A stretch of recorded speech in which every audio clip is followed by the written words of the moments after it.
Benvenuti a Casa Callas su Classic Stage TV, sabato 8 gennaio 2022. Buon anno a tutti e grazie a tutti voi che ci seguite sempre più numerosi da tutto il mondo, sia sul nostro channel che su tutte le piattaforme social. In questa puntata, che è intitolata Callas Forever, tributeremo uno speciale omaggio alla musa ispiratrice del nostro salotto, la divina Maria Callas. Mostreremo immagini inedite, interviste esclusive e offriremo una trattazione davvero alta di questa personalità immortale della musica con i nostri esperti e gli nostri ospiti di oggi. Ecco, ci colleghiamo subito con la famosissima coppia del bel canto, il mezzosoprano Sara Mpunga e il tenore Stefano Secco. Bentornati, buon anno! Ciao, buon anno a tutti! Saluti ai follower! Baci a tutti, baci a tutti! Ecco, dopo il Capodanno insieme so che avete delle importanti novità. Ah sì, sicuramente. Adesso stiamo comunque portando in cantiere il nostro ultimo brano che uscirà fra 6 mesi, 3-6 mesi. Si chiamerà Oasi Oasis. Ancora non abbiamo deciso, ma è il di Stefano è l'anticipazione, diciamo il sequel di Miraggio che così tanto il sequel, mi piace questa mi piace l'Oriente, ecco. Certo, certo.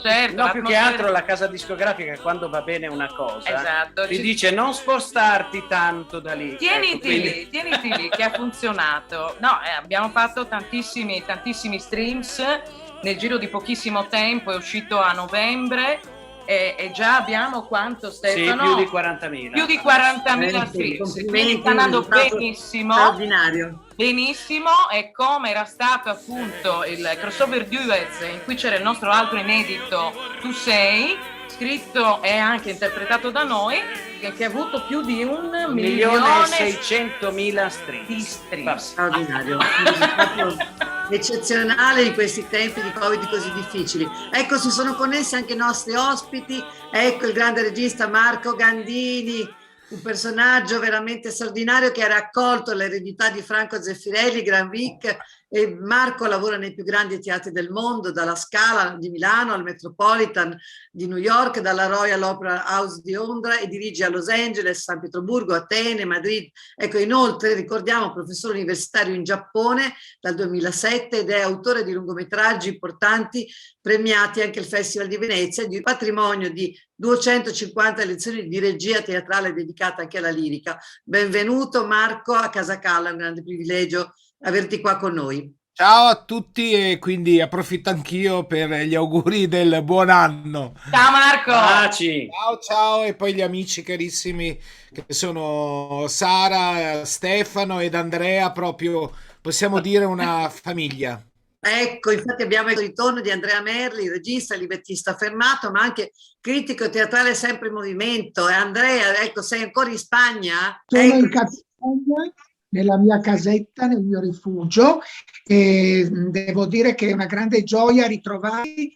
Faccio anch'io gli auguri ovviamente a tutti i vostri e i nostri spettatori, ma soprattutto è una grande gioia ritrovarci assieme a te, a Sara e Stefano e all'amico Marco, che da un po' di tempo veramente che non ci vediamo, quindi è anche un motivo di una rimpatriata. Ecco, molto importante la tua presenza oggi, anche perché la Spagna è una terra dove il mito di Maria Callas è molto importante, e infatti vogliamo dedicarci a lei adesso, considerando 3 aspetti in questa trasmissione: la sua voce unica, capace di cantare in 3 registri diversi, la sua personalità complessa, indagata da sempre, ma ancora adesso da tutti i media, e soprattutto il suo stile professionale. Con Maria Callas è cambiato il modo di fare opera e di cantare l'opera, ma non tutto è stato già detto, e infatti chiederei subito a Sara e a Stefano qual è il segno che questo personaggio ha lasciato nel XX secolo, e poi anche un parere tecnico con gli occhi finalmente di chi canta. Guarda, sicuramente ha lasciato un segno e una responsabilità di cui ci stai investendo, incredibile.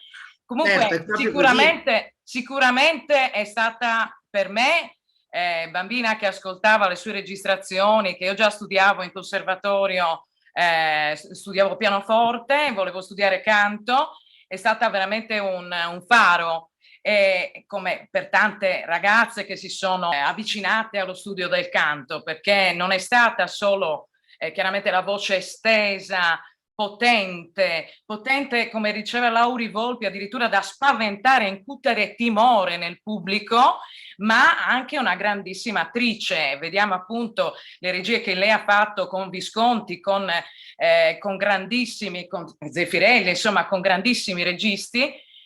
Veramente è stata straordinaria, anche nella Medea di Pasolini, che comunque era un film, quindi veramente è un segno indelebile e anche un modo di cantare e affrontare gli spartiti in una maniera particolare, più profonda, andando all'origine di quello che diciamo è l'origine del personaggio, perché lei prima di tutto scavava il personaggio. Questo si capisce molto bene da ogni singola nota che lei emette. Quindi, sì. E poi diciamo c'era questa particolarità che lei aveva un'estensione di più di 3 ottave.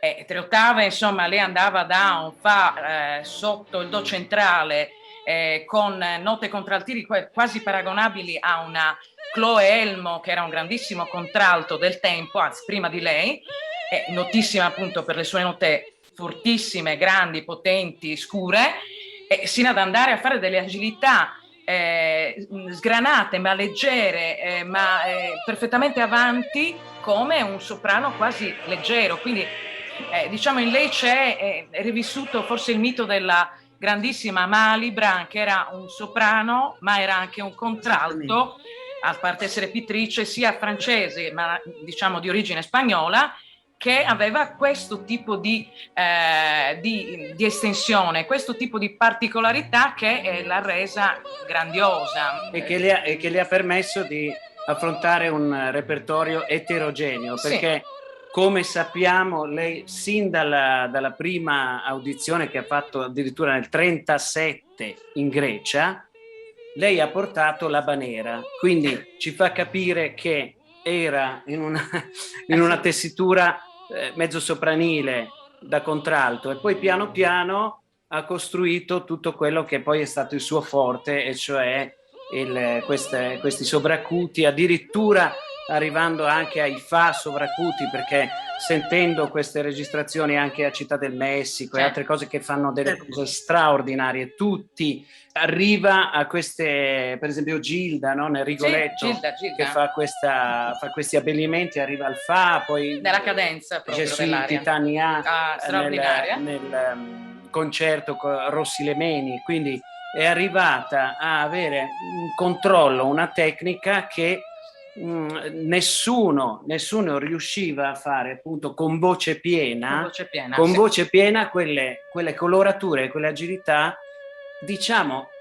leggere da ascoltare, ma con suono piena. Sì, quindi è riuscita a unire questi 3 registri che tanto le hanno dato fastidio all'inizio, perché ricordiamoci che le prime audizioni a Metropolitan e soprattutto anche alla Scala lei è stata rifiutata anche con pareri brutti, dicendo che era una voce brutta, aspra, disomogenea e tutto questo. Quindi lei ha sicuramente lavorato molto, però in partenza doveva fare i conti con questa voce e anche con l'estensione da governare. Sì, da governare. Infatti lei parla comunque della sua vocalità, ad esempio nelle lettere che scriveva nei lunghi viaggi in nave che faceva per andare appunto a cantare, non so, a Città del Messico, che ci sono delle registrazioni straordinarie, e parlava appunto in queste lettere rivolte al marito, parlava del fatto che lei aveva questa tigre indomabile in lei, che è sempre stata,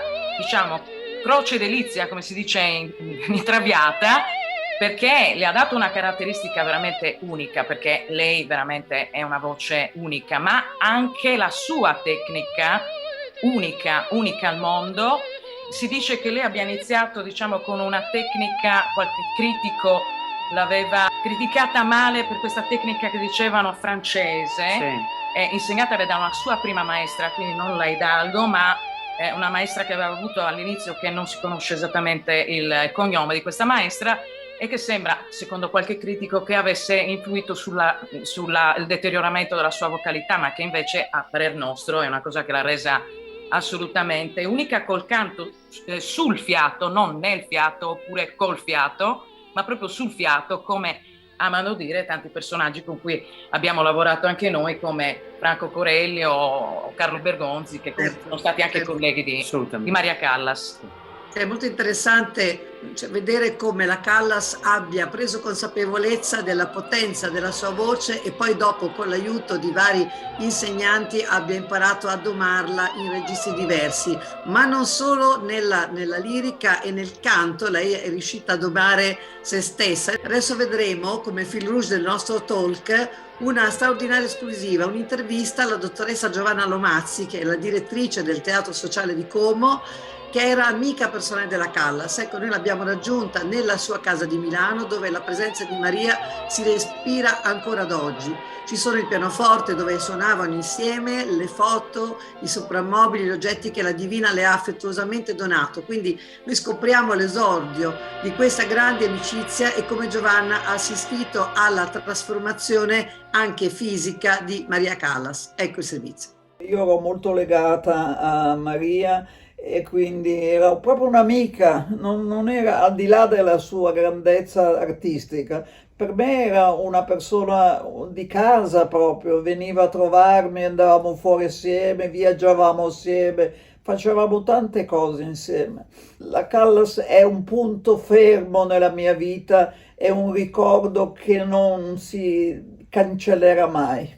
Allora ci siamo conosciute al Bifiscala ed era il luogo deputato dell'incontro dopo teatro. Si andava sempre, i cantanti e le persone, gli abitué andavano sempre a mangiare lì e si mangiava. C'era un famoso maître, si chiamava Mario, che era un personaggio che faceva un meraviglioso risotto al salto, buonissimo. E io sono andata con mio padre e mia madre e un comune amico nostro e del Battista e di Maria, e loro erano seduti di lato in un altro angolo, diciamo. Noi eravamo da una parte e lei era dall'altra. Una donna, una cantante, detto non in senso dispregiativo, però non era la diva che poi è diventata, era vestita male, era grassa, era con dei gioielli molto appariscenti ma non belli, che lei comprava dei gioielli in Messico, in Brasile. Mi ricordo che aveva un golf verde su una gonna beige e poi aveva queste due spille di smeraldi, quindi verdi, sul golf verde, quindi si può immaginare che mix max di colori, di cose. E lei era così, poi aveva in testa una specie, allora si portavano quelle toque, erano delle piccole cose che si mettevano in testa, e lei era vestita in questo modo, che non era assolutamente elegante. Dopo c'è stato un cambiamento repentino, nel giro di pochi mesi lei ha perso 50 kg, è diventata quella donna meravigliosa che poi tutti noi abbiamo apprezzato, ammirato e seguito, ed è diventata un'altra, insomma, non era più la Callas di quel momento, ma lì in quell'occasione tra l'altro lei mi ha regalato anche una fotografia con tanto di dedica, dove c'è scritto a Giovanna Lomazzi in ricordo di Gioconda, perché lei stava cantando Gioconda alla Scala. Poi poco dopo la Scala partiva in tournée e io con questo amico comune che avevamo, che era un signore di una certa età, che era appassionato di opera, di canto ed era amico di Battista Meneghini soprattutto e anche di Maria, siamo partiti insieme, siamo andati a Berlino perché la Callas cantava Lucia, ma a quel punto era già dimagrita, era già diventata bella, perché lei in pochi mesi ha perso i chili, ha fatto una dieta tremenda. Io mi ricordo esattamente quello che mangiava, una ascè di filetto praticamente al sangue. Sì. E poi mangiava della verdura cotta, spinaci, carciofi, così scondita. Non toccava un dolce, non toccava pane, non toccava vino, non beveva liquori. Facendo così si cala per forza. Abbiamo un contributo che ci è arrivato ora, anche se in ritardo, ma in tema con Casa Callas, ben che gradito, ci fa gli auguri, ed è il grandissimo James Conlon, direttore d'orchestra. Abbiamo avuto anche la fortuna di lavorare e che ha conosciuto anche Maria Callas, diciamo, nel periodo della sua tournée a New York con Giuseppe Di Stefano. Grazie, grazie, grazie. Un caro saluto e buon anno, auguri a tutti gli amici della Casa Callas da New York o vicino a New York, nelle montagne, la città dove ho conosciuto Maria Callas tanti anni fa. Auguri. Grazie al direttore Conlon, grazie alla sua partecipazione a Casa Callas. Chiediamo ora a Marco Gandini e Andrea Merli che immagine hanno della Divina, chi è secondo loro, e soprattutto vorrei sentire anche Marco Gandini su questo progetto Callas Forever. Ma come diceva Sara, per tutti noi, insomma, la vocalità e l'arte drammatica e scenica della Callas è insomma un riferimento per tutti, quindi e tutte le generazioni. Ma io volevo anche un po' circondare questo mito anche di altri miti. C'è un sole, una supernova che però esplode e brilla in un universo di stelle.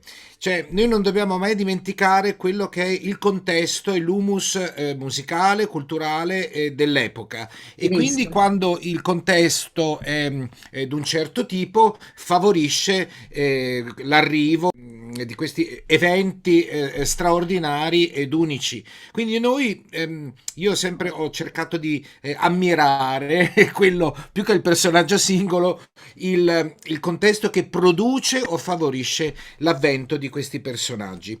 Poi ho avuto un po' anche la fortuna tramite Zeffirelli, ma non solo, anche per esempio Piero Tosi, che è il più grande nostro costumista, di insomma ricevere racconti e quindi acquisire un po' queste cose artistiche, perché Franco da un lato parlava Maria, così sempre la citava con un fare di un po' sbrigativo, sì, un'amica, una cantante straordinaria, fantastica, Maria, ma come fosse viva lì dietro la porta, pronta ad arrivare e ad aggiungersi al party.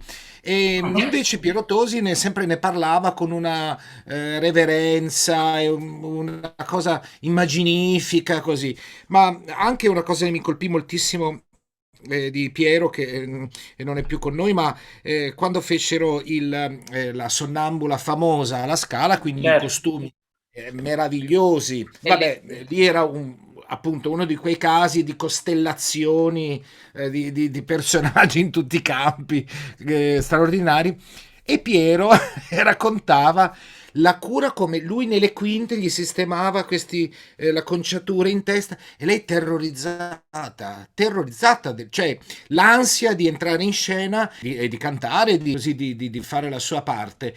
Poi nel momento in cui tac entra in palcoscenico, pam, completamente cambiata, e quindi questa ragazzina quasi così fragile e timida si trasformava nella famosa tigre, e in questo istinto. Io ho sentito sempre parlare da parte di Franco e anche da parte di Piero e di altre persone che hanno lavorato con lei, che c'era un grandissimo istinto, perché io anche come regista distingo o cerco di individuare dove c'è l'istintività naturale, un talento naturale che è istintivo, e dall'altra parte invece dove c'è una costruzione artistica del performing art. E qualche volta questo talento istintivo non sempre positivo, perché non ha una direzione, non è controllato, è come un superpotere che anziché tu controllare lui è lui che ti controlla te, quindi succedono a volte dei disastri pur essendoci. Invece la Callas riusciva ad ottenere questo equilibrio, ma perché evidentemente era guidata, ascoltava, nella fase del personaggio pubblico poteva sembrare una grande diva, così anche un po' arrogante. invece nella praticità dell'arte era appunto una super studiosa, umile come diceva Sara, nello studiare qualsiasi aspetto e soprattutto nel apprendere dai maestri concertatori, dai direttori d'orchestra, dai piani, quelli che hanno creato l'artisticità di questa cantante, quello che un po' manca oggi, cioè i direttori d'orchestra preparatori, conoscitori, insomma sempre meno, e quindi anche i cantanti hanno una performance differente. Ecco Andrea. Beh, io vi dico soltanto una cosa, che se sono uno dei motivi per cui sono qui a parlare d'opera è perché quando ero ragazzino, ma proprio nemmeno adolescente, ero quasi ancora alle medie, un amico di famiglia arrivò a casa con questa norma in disco, ed era la norma con la Callas, Corelli, Cristaluzzi la seconda, che lei include in disco, e lì fu una folgorazione. Tant'è che i miei primi dischi furono proprio Il Barbiere di Siviglia con la Callas, un'opera che lei frequentò casualmente, la cantò alla Scala, però già la sua Rosina esula dai personaggi drammatici e dal drammatico di purità che poi era la Callas, dà una misura di come questa artista fosse eclettica.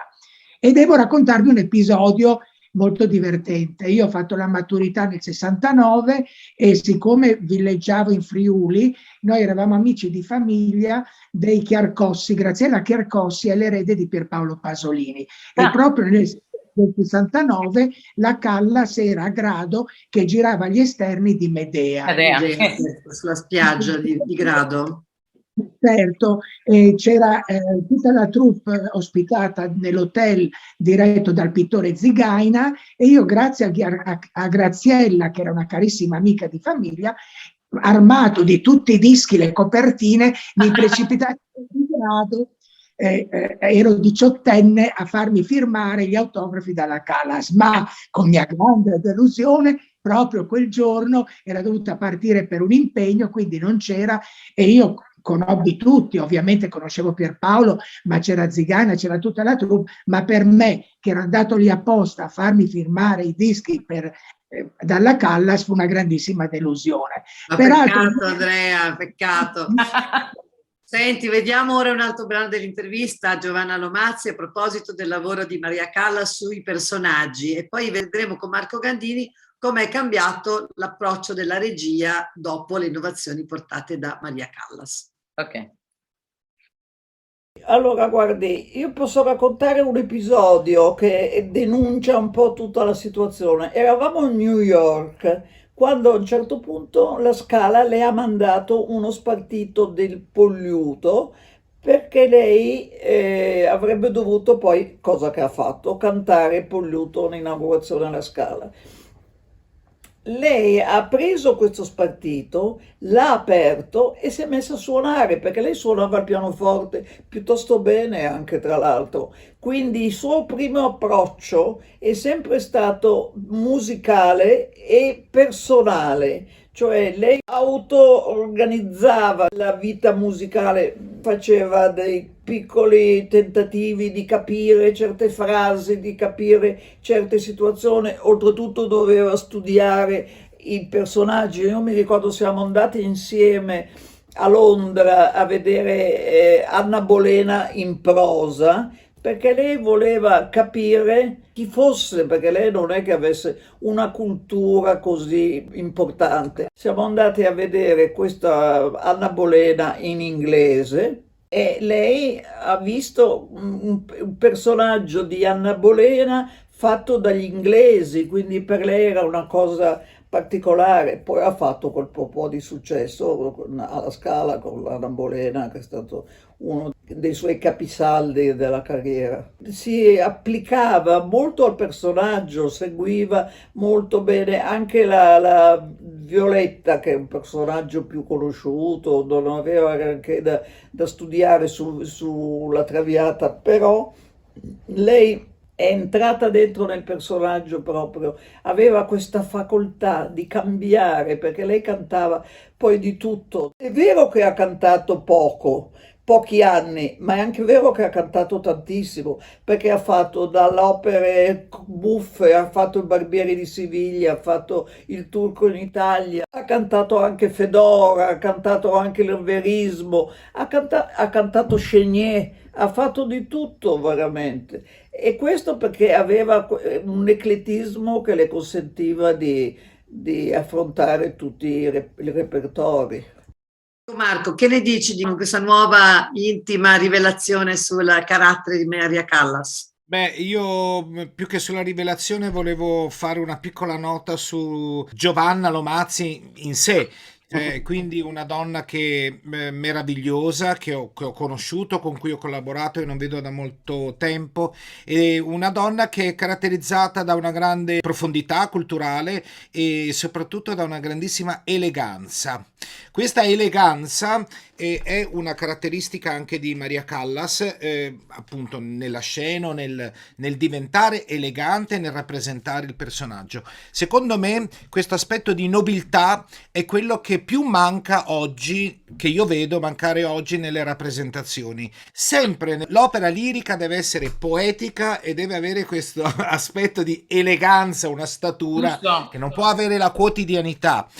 Anche se noi oggi possiamo rappresentare, e lo facciamo, l'ho fatto anch'io, in molti allestimenti, gli adattamenti, oppure in epoca contemporanea, oppure quando questo serve a spiegare meglio la drammaturgia, viva Dio, caspita, è il massimo. Ma anche lì non deve esserci mai una quotidianità, deve esserci nobiltà ed eleganza. E la Callas è stata proprio un faro, un mito, un'icona proprio anche di stile e di eleganza, come Giovanna appunto. Che ringraziamo. Tra l'altro devo ringraziare personalmente Giovanna Lomazzi perché mi ha fatto iniziare, diciamo, la carriera in un certo senso, perché lei era in commissione all'Aslico e io vinsi l'Aslico, quindi devo fare questo ringraziamento. E anche una piccola postilla per rafforzare quello che ha detto Marco. E cioè una visione di Filippo Crivelli, un altro grande regista che ha avuto a che fare proprio direttamente con Maria Callas, che mi ha detto che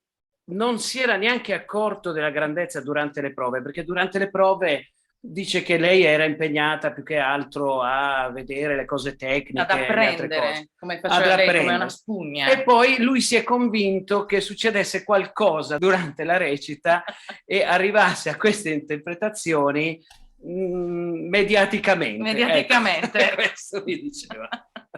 Infatti penso che Giovanna Lomazzi abbia proprio attratto con la sua eleganza Maria Callas. Scusami Katia, però per rispondere effettivamente alla tua domanda, io ripeto, è un po' il contesto culturale di quegli anni, esatto, in cui Callas era un vertice e che è stato poi anche di studio per le generazioni di oggi. Quindi noi anche nel teatro tentiamo a volte, io punto invece sempre sull'aspetto musicale, poetico e del pathos, però molti registi puntano invece su un aspetto esteriore di performance un po' spinta, dove ci vuole anche una certa ovviamente capacità, e quindi l'attorialità devo dire che oggi è molto estesa, molto espansa. Ecco, diciamo qualche cosa su questo lavoro Callas Forever, che era una cosa molto importante. Ma guardate, questo qui di Callas Forever è stato un omaggio di Franco alla sua dea. Lui ha lavorato con la Callas da ragazzo, insomma nei suoi 30 anni, e quindi c'è la Traviata di Dallas, c'è l'immagine meravigliosa dell'abito di Franco con lei, cioè, insomma, e poi anche il rapporto speciale della Tosca al Covent Garden fu proprio Franco che andò da lei, quindi disse ma no, cioè poi nei racconti di Franco bisogna sempre dove c'è, però lui raccontava di spingerla, di tirarla proprio, e effettivamente lei accettò di ritornare alle scene in una situazione molto importante, molto esposta, e fecero Tosca famosa del Covent Garden. Indaga il film questo aspetto, come rigenerare la magia della voce di Maria Callas. E quindi questo film è un film di fantasia con Jeremy Irons, magnifico, un attore, una persona veramente incredibile, ma anche Fanny Ardant che interpretava Maria Callas. E lì vi racconto una cosa un po', non so se è pubblica o meno, però forse no, ma in realtà quando c'era l'idea di Callas Forever, il problema grandissimo era come quando Franco fece il film Gesù, dice ma chi fa Gesù? Gesù, Chi ha fatto Gesù era stato scelto per fare Giuda, e quindi dissero ma caspita, se Giuda è così con questi occhi, come deve essere Gesù? E poi venne l'illuminazione, no ma è lui Gesù, e quindi fecero Gesù. Ricordo la scena della Però parte che entrò con Franco Zeffirelli e c'era questo attore Robert che era lì pronto, sì, e lei gli è caduto il vestito e si è quasi inginocchiata. ecco, esatto, infatti, Importante. esatto. E quindi arriva a Roma Teresa Stratas, perché doveva essere lei a fare il ruolo, perché chiaramente è una cantante. Io stavo lì in quei giorni, quindi allora arriva la Stratas, un'altra figura abbastanza insomma leggendaria, così. Certo. Questo cagnolino piccolissimo sembrava una specie di puff, ma Franco appena la ricevette in casa, insomma così, subito capì che non poteva essere lei, perché ormai sai una certa età, poi anche un'energia del personaggio, e quindi piccina, quindi lei si era poi dopo con l'età insomma diventata piccina, e con questo cagnolino poi sbranato dai cani di Franco, perché dopo 3 giorni sparì questa Stratas, e vedemmo andare via la Stratas con il cane maciullato dagli altri, e quindi chi sarà la Callas? Ma anche noi stessi non sapevamo. Alla fine venne fuori Fanny Ardant, e appunto la scelta di una donna elegantissima, al di là della capacità dell'artista, quindi ha voluto cogliere quell'aspetto soave più che quello aggressivo, militaresco, combattivo, anche un po' sfrontato, quindi una donna di per sé dolce, elegantissima, e questa era la sua idea di Maria Callas. Vorrei vedere l'ultima parte dell'intervista a Giovanna Lomazzi e poi parleremo più diffusamente della parola e della versatilità linguistica della Callas. È un peccato che non esista niente, perché veramente se lei fosse vissuta 30 anni dopo avrebbe potuto usufruire della televisione, invece non c'è niente, c'è pochissimo purtroppo. Viviamo di ricordi, ma di foto, niente di più. Lei aveva un linguaggio incredibile, perché lei, essendo greca, poi aveva studiato in America, poi è venuta in Italia, ha imparato in un lampo l'italiano, non solo l'italiano, ma ha imparato il veronese, per cui parlava con delle cadenze venete, e aveva evidentemente un dono al di là della voce, una facilità, una capacità di penetrare in certi linguaggi. Molto spesso andavo con la mia macchina a prenderla a questa casa che non esiste più adesso. Andavamo in centro, andavamo dal parrucchiere, andavamo dalla sarta, le cose più banali che fanno le possono donne fare delle giovani della donne. Milano, importante. Poi a un certo punto però lei doveva andare a provare alla Scala, e come arrivava in zona Scala cambiava completamente e diventava la grande interprete, la grande diva.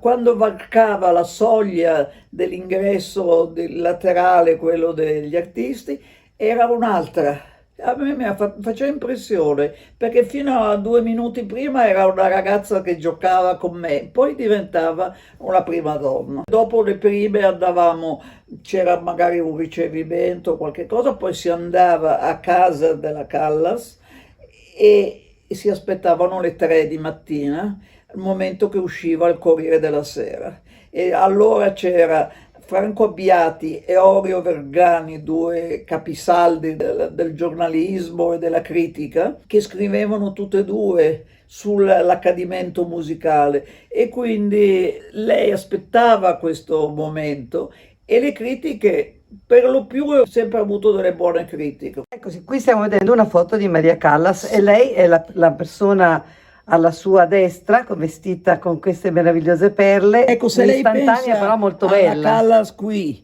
e pensa a cos'era la Callas al momento che ha fatto la Gioconda, che era grassa e brutta, è incredibile il cambiamento che ha fatto questa donna. Per poter avere successo doveva dimagrire, diventare bella. Andrea Merli, lei è un librettista affermato e conosce l'evoluzione della lingua in molti paesi, ma anche la difficoltà dei cantanti di cantare in un idioma diverso dal proprio. Parliamo di questo. Ecco, Maria Callas veramente ha sempre rispettato straordinariamente gli spartiti e anche i libretti. Lei che cosa ne pensa e che cosa accade un po' oggi? La Callas sostanzialmente ha cantato in 2 lingue, cioè in italiano e in francese, perché in tedesco non ha mai cantato e quindi anche il repertorio tedesco, come era di abitudine all'epoca, fino agli anni miei, perché io ricordo aver sentito il Lohengrin, ma anche il repertorio russo, quindi l'Onieghin, la Dama di Picche, si faceva in italiano. Quindi la Callas in realtà ha cantato Parsifal, ha cantato Valchiria, ma li ha cantati in italiano. Certo, lei ha avuto la fortuna, arrivando in Italia, di sposarsi con Menechini e quindi di frequentare e di risiedere in Italia, e l'italiano lo dominava perfettamente, con questo peculiare accento veneto che la caratterizzava, perché lei parlava l'italiano. E a questo punto vorrei raccontare un altro aneddoto che adesso si può raccontare. Con Beppe De Tommasi erano dei gran birboni, facevano molti scherzi telefonici e soprattutto Beppe De Tommasi imitava perfettamente la Callas e fecero una telefonata alla Valli Toscanini, che era una cara amica della Callas, quando la Callas era ormai a Parigi, fingendosi Beppe di essere la Callas. E quindi dicendo, e quindi la Valli dice: no, ma cara Maria, torna, il pubblico di Milano ti aspetta. Ma no, non posso tornare. Io non faccio la voce perché se vado alla Scala non giochi me fiscia. Ma no, Maria, insomma, per farla breve, di lì a qualche giorno Valli telefonò a Maria e quindi venne fuori che appunto c'era stata questa telefonata che non era stata fatta da lei e la Callas si arrabbiò moltissimo e il Beppe sempre diceva: è stata la Giovanna che, chiamata dalla Maria, ha detto no, non sono stata io, è stato il Beppe. Insomma, guarda che stiamo ricevendo moltissimi commenti dai vostri follower su questi vostri giochetti qui sui vari social. Promettiamo intanto subito vi promettiamo che faremo un'altra puntata su Maria Callas però verso l'estate, magari veniamo appunto in Veneto, a Verona e a Sirmione, faremo vedere anche i luoghi dove è stata Maria, nelle città che lei amava, Verona e Venezia, dove al Teatro La Fenice, per chi non lo sa, nel primo piano del corridoio dei palchi c'è un'area completamente dedicata a Maria Callas con dei murales bellissimi, quindi è una cosa assolutamente da vedere e visitare il Teatro La Fenice. Daremo come sempre il report dei commenti nella prossima trasmissione e vi lanciamo anche il solito quesito: meglio la Callas o la Tebaldi? Rispondeteci sui social, noi abbiamo già dato la nostra risposta, scriveteci dunque a Casa Callas su Facebook, Instagram, TikTok e Twitter. Però vorrei un attimo sentire che cosa stanno facendo i nostri ospiti e dove li possiamo venire ad applaudirvi a breve. Beh, allora io ce li ho qua perché li devo studiare, quindi c'è un Turn of the Screw, e quindi questa qui non ho mai fatto, e questa qua si farà Teatro Olimpico, Teatro di Ginevra, Gran Theatre, Budapest e poi con la Budapest Festival Orchestra di Van Fischer, che è fantastico. Poi c'è il Campiello ad aprile a Tokyo.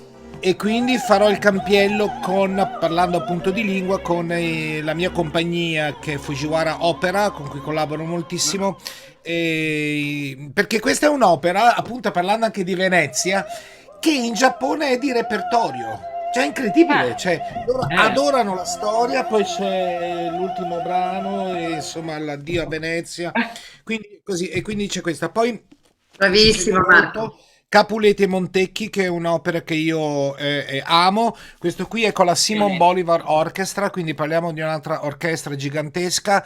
E a Caracas questo è il mio programma appunto di voci giovanili, ma di grandissimo livello con l'orchestra, e possiamo fare delle cose fantastiche. Noi abbiamo fatto il primo anno Idomeneo, quindi vi sto già dicendo che poter fare Idomeneo, quindi vuol dire il lavoro di un anno di preparazione, quella preparazione appunto che faccio io. Ho portato Max Bullo, uno appunto dei grandi preparatori. Conosciamo bene. Il secondo anno è stato Mosè in Egitto e il terzo è Capuleti e Montecchi, e poi venire. Poi c'è Giovanna d'Arco, anche questa è un'opera che non ho mai fatto, tutte opere che non ho mai fatto, quindi devo studiare tanti. Questa invece a Tallinn, e quindi al Teatro Nazionale di Tallinn, ed è per la prima storica in Estonia. E quindi così, poi c'è un così fan tutte sempre a Tokyo a settembre, che perché quest'anno col Covid abbiamo fatto un progetto virtuale di 4 numeri del Così fan tutte, con tutta una realtà digitale, fatto tutta a distanza, ma una cosa incredibile. Hanno fatto il making of, andrà sulle televisioni giapponesi, e quindi a settembre lo faremo quindi anche scenicamente, insomma un po' di roba. Quindi hai imparato il giapponese, Marco? Ormai sei giapponese, Marco? Ma in Giappone io lavoro da credo 20 anni, non so, e quindi faccio 1 o 2 spettacoli all'anno con la compagnia giovanile che abbiamo appunto creato e formato, ma ormai loro hanno, se io ve li faccio sentire, ma li sentite anche su YouTube, insomma io sfido a chiunque di capire se sono Il giapponesi. frutto del tuo lavoro universitario così importante. Beh, è perché io voglio fare come Da Ponte, cioè io voglio portare il nostro patrimonio operistico, è gigantesco, ed è l'opera è proprio quello che porta la cultura, perché porta la lingua italiana. La base della cultura è la lingua. L'italiano è conosciuto nel mondo per l'opera. Però non Quindi c'è così. risposto se gli parli in giapponese oppure no. No, in italiano, parliamo in italiano, italiano. Dai, scherzo, dai. No, guardate, vi dico una cosa. Un saluto finale in giapponese. No, ma io vi dico una cosa. Un giorno ero in un bar, adesso citiamo una grandissima cantante che è una nostra regina e Madonna, come Andrea e anche Stefano e Sara e noi tutti. Quindi, un signore mi avvicina al bar e mi dice: ah, ma lei è italiana? Dico: ah sì, un italiano perfetto, un signore sulla settantina, molto distinto. Pensavo fosse un professore, perché anche lì ci sono altre università di matematica e ingegneria. Sembra un professore di ingegneria. No, ma dico, ma lei è una moglie italiana, vive in Italia? No, purtroppo non sono mai stato in Italia, il vostro paese è così bello. Ma parlando così, un italiano, non so che dirvi, con una faccia da giapponese. A un certo punto dico, ma scusi, ma no, ma io sono innamorato della lingua perché io ho sentito cantare la Mariella De Via e io mi sono della lingua italiana, e da quel giorno ho voluto studiarla. Andrea, io so che tu però parli molto spagnolo e soprattutto scrivi moltissimo in spagnolo per importanti riviste e sei in giro per i teatri della Spagna. Infatti io ho poco da aggiungere a quello che vi ho detto nella puntata precedente, ma adesso il 21 di gennaio sarò a Bilbao per tenere una chiacchierata sulla Clemenza di Tito. E sinceramente mi piace sottolineare il fatto proprio che a cui ha accennato Marco, sul fatto della parola cantata. Maria Callas era padrona veramente della massima sensibilità sulla parola cantata. La Callas, quando canta in italiano, ha una dizione non solo perfetta, ma dà un colore, un significato ogni parola che canta, e questo ha veramente dell'incredibile. Per quello c'è una rivoluzione di un pre e un post Callas, un po' come il prima e dopo Cristo, scusate l'analogia. Dopo la Callas si è sentita la necessità di rinnovare l'arte interpretativa. Infatti noi italiani, e qui ribadisco quello che ha già detto prima Marco, dobbiamo essere coscienti del fatto che se si parla l'italiano all'estero è per l'opera, ma soprattutto io difendo anche il fatto che siano gli italiani e che gli italiani abbiano coscienza della parola cantata. Purtroppo capita anche recentemente nell'ultima regia che ho fatto, di avere degli interpreti che pur essendo italiani faticano a dare un senso e cantano metronomicamente l'italiano. Invece bisogna trovare l'espressione e il colore per ogni parola. In questo la Callas era veramente superiore a qualsiasi altra interprete, non solo della sua epoca, e quindi qui mi spingo verso la Callas e mi allontano dalla Tebaldi, anche se qui si tratta di decidere se vuoi più bene al papà o più bene alla mamma. Siamo un pochino di parte, Andrea, con il titolo del nostro salotto, che vuoi che ti dica? Lo sono anch'io di parte, però ovviamente va riconosciuta alla Tebaldi il merito di essere stata una vocalista incredibile e a modo suo una grande interprete, perché certi ruoli indubbiamente erano assolutamente suoi. I ruoli di Sara e Stefano proprio a brevissimo, che cosa farete? E poi ci ritroveremo la prossima settimana. Ma Sì, prima dobbiamo aggiungere vorrei qualcosa aggiungere ancora qualcosa. su Madame Callas. Sì, su Madame Callas, in realtà volevo aggiungere che lei è stata, come tanti grandi artisti che hanno segnato la storia del proprio settore, è stata tanto all'avanguardia, perché lei aveva un modo di recitare che andava bene per il cinema anche.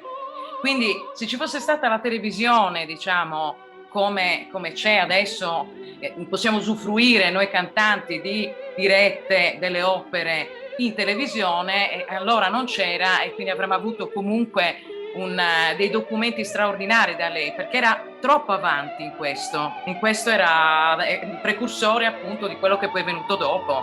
Io invece volevo dire, ricollegandomi a quello che aveva detto Andrea Merli sul fatto dell'italiano, ma dobbiamo dire anche della pronuncia in francese di Maria Callas, eccellente. che ho capito che lei ha vissuto, ma io che ho cantato anche il repertorio francese parecchie volte anche in Francia, ho sentito dei francesi che cantavano un francese che non c'entrava con il francese parlato, perché nel francese parlato sappiamo tutti che ci sono queste on, a, che sono molto chiuse e che quindi, diciamo, rispetto a un canto italiano sacrificano un pochino di spazio per far suonare la vocale avanti, comunque squillante, ma in un binario un pochino costretto. E lei assolutamente ha un francese perfetto, come nelle interviste, come parlava il francese, anche quando cantava,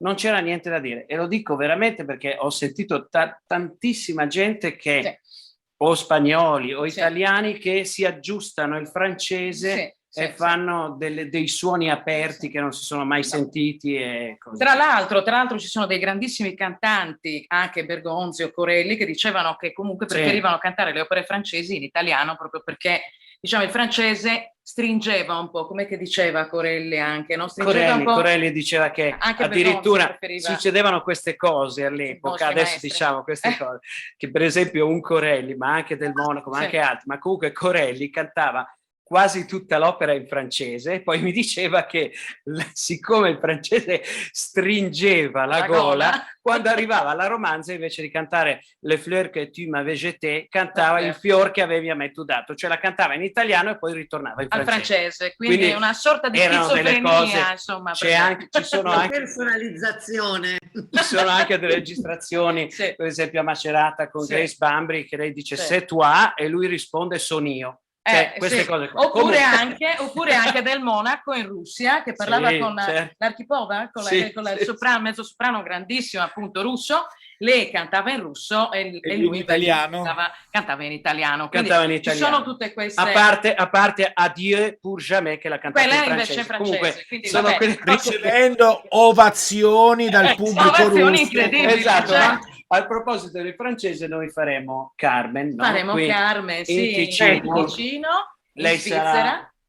Carmen. Lei sarà ovviamente Carmen. Ovviamente, poi avrò lo Stifelio a Dijon, come avevo detto già le altre volte. Non mi dilungherò. E questo impegno alla Barbie Canol, il prigioniero di Dalla Piccola, diretto che bellezza. Antonio Pappani. E comunque, diciamo, questo teniamo le dita incrociate. Per l'anno prossimo abbiamo un impegno, sembra televisivo, di cui non possiamo parlare, però Incrociamo le dita, molto importante. Scaramanzia nell'ambiente. Ecco, dice Gonzalo Stefano, ci ritroviamo sui nostri progetti web la prossima settimana qui a Casa Callas con un altro talk appassionante con ospiti importantissimi. Arrivederci a tutti, buon 2022, grazie ai nostri ospiti di essere stati con noi e soprattutto buona musica. Ciao, ciao, ciao, ciao, ciao. Ciao.